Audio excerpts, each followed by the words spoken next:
again, I know, again, because there's different levels of experience on the call, I'll just bear with me for those of you that don't know all this stuff inside out.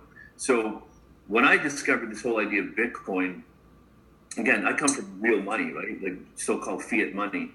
That's what I understood, real assets, right? Real estate. This crypto stuff didn't make any sense, but this digital money, actually fiat money is actually digital money. That's the funny part. You don't go get a mortgage and put $500,000 cash. They do it, it's done digitally. But people don't realize that. So now what they've done is they've taken away the middleman and by using digital currency. So we can, Todd and I can switch money back and forth without having a bank or a government involved, right? But it can be verified. It'll be verified by other members of the public, not necessarily a third party.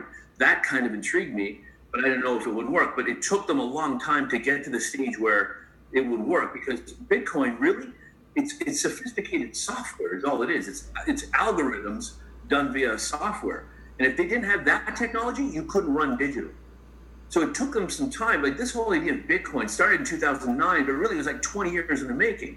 They had versions of it in the late 90s, but they just couldn't make it work from a software standpoint.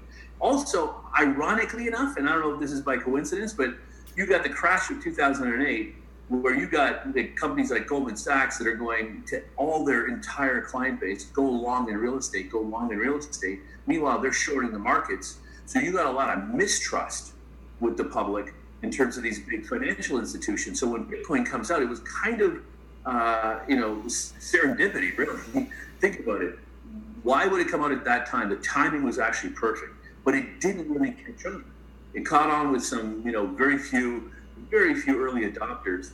And really, I don't think it really caught on until probably 13, 14, and then people started to say, yeah, this starts to make more sense. And, some free guys would get in and so on. And now, as you guys are going to know, like probably in the next 6 months to a year, the general public is really picking up pace on this. As soon as it hits $10,000-12,000, it's just you're going to see more and more of the general public try to take notice of it. So to me, I think we're still in the infancy stage. So Bitcoin is the sort of American dollar of digital.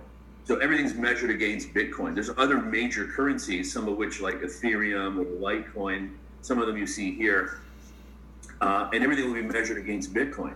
So right now you can trade on Ethereum versus Bitcoin, or Ethereum versus another coin. And that's what a lot of these companies do.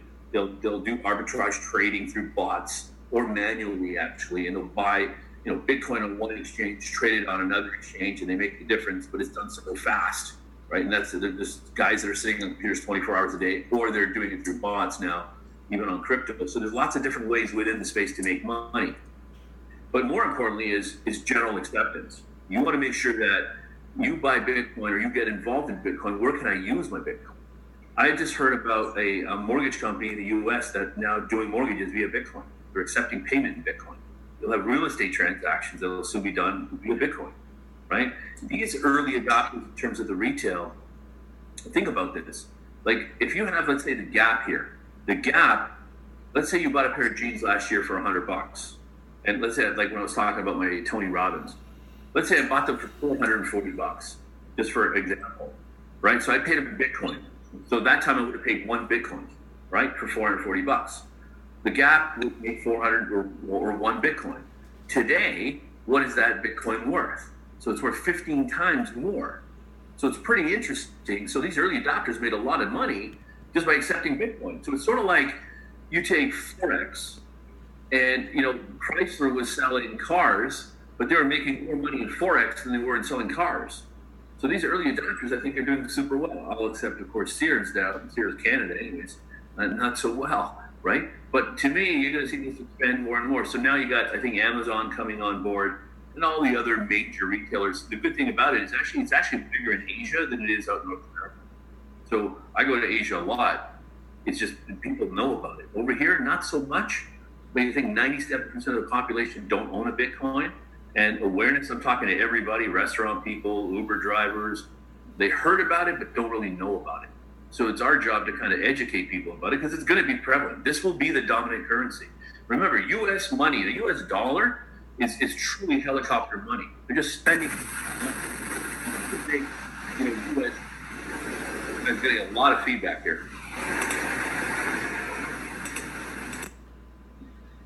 Okay, so the U.S. dollar. Think about it. You can earn a U.S. dollar